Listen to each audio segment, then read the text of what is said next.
अनाज का, महंगे होते ब्याज का, कोई हल नहीं उसके पास।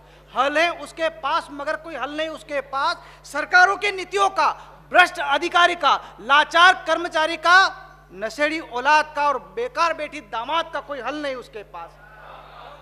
हल है उसके पास मगर कोई हल नहीं उसके पास।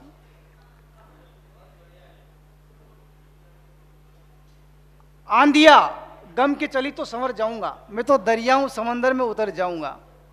कि लड़कियां लड़कियां लड़कियां लड़कियां लड़कियां लड़कियां लड़कियां हमें सिर्फ जिस्म और सुंदरता की वजह से ही प्यारी नहीं लगती साहब, वो इसलिए भी प्यारी लगती है कि घर से कॉलेज तक लड़कों का पीछा नहीं करती है।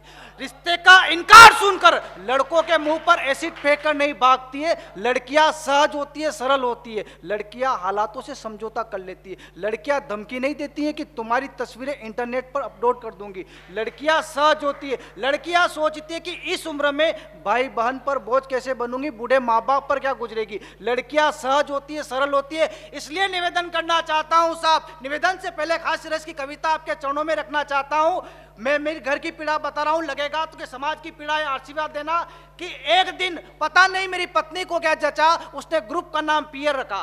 कि एक दिन मेरी पत्नी ने व्हाट्सएप पर एक ग्रुप बनाया, उसका किस्सा मैंने सबको सुनाया, कंधे पर हाथ रख के बड़े प्यार से समझाया कि आइए आपकी समस्या मनासा में सुनाते हैं और पत्नियों से पति कितने पीड़ित है सबको बताते हैं। आइए साहब, मैं अपनी औकात पर आता हूं, वापिस में व्हाट्सएप का जो कीड़ा है आप सबको सुनाता हूं। कि एक दिन मेरी पत्नी को पता नहीं क्या जचा कि ग्रुप का नाम पियर रखा। उसने चाचा, फूफा, नाना, भतीजा, काका सबको ग्रुप में जोड़ा, बस मासूम पति को ही नहीं जोड़ा।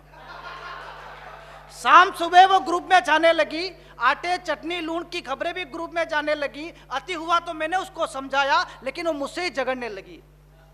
ऐसे ही एक दिन बेतुके मामले ने तुल पकड़ा, मेरे और पत्नी के हो गया झगड़ा। झगड़े होते ही साहब कमाल हो गया, झगड़े वाला मैसेज ग्रुप में चला गया। ग्रुप में जाते ही मैसेज की खलबली मच गई। सबसे पहले मेरी सास ने लिखा कि करम फूटे मेरे नास पीटा मिला जमई। मेरे साले ने भी साहब खूब बाहें चढ़ाई, खरी खोटी ग्रुप में सुनाई कि कहा कि जिया जी को सबक सिखा देंगे, 2-4 गुंडे बेच के पिटवा देंगे। साहब मेरे पत्नी के भतीजों ने तो रिश्तों की मर्यादा ही छोड़ दी और ग्रुप में मेरी हड्डियां ही तोड़ दी। बारी बारी से सब लिख रहे थे। मेरी पत्नी की सहेली ने लिखा था कि जीजू पर हमें मंडप पे ही शक था, बैठे थे हमारे पास लेकिन ध्यान सब तुम्हारी तरफ था।